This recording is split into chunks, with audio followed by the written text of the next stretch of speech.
Heto ang Napoli, tahanan ng mahigit 2 milyong residente.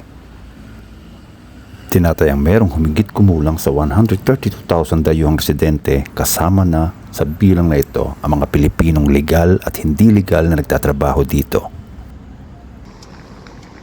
Ito ang tipikal na umagang makikita mo, mga turista o mga nagtatrabaho na nag-aabang ng bus. Ang mahirap lang, walang tiyak kung anong oras ang iyong inaabangan.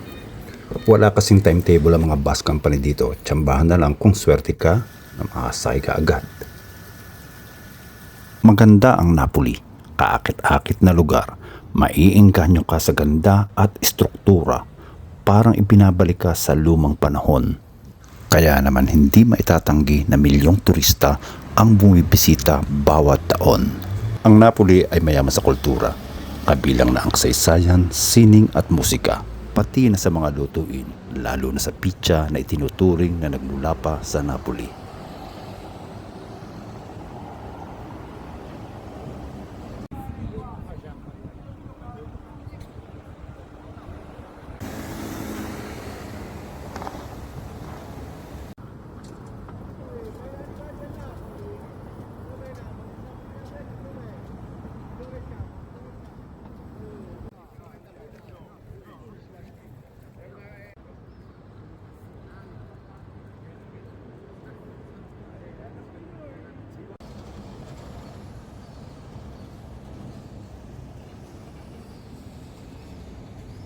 Pero hindi lahat ng kagandahan ay makikita dito.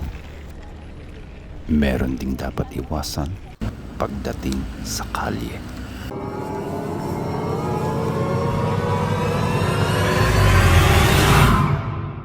Mga mandurukot. Nagkalat sila sa bus, sa kalye o sa tren.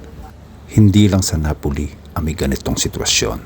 Mas malala pa sa ibang parte ng Italia. Maraming Pilipino na ang nakaranas ng ganitong sitwasyon. Gaya ng pandurukot, snatching, at panghaharas.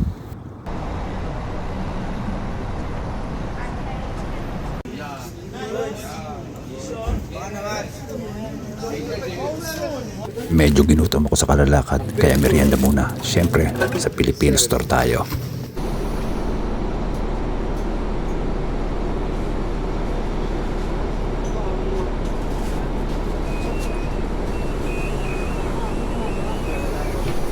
Masarap na mahirap ang OFW. Trabaho-bahay, bahay-trabaho. Yun ang everyday routine. Dasal at lakas ng loob ang baon. Siyempre, pakikisama. Yun ang mahalaga.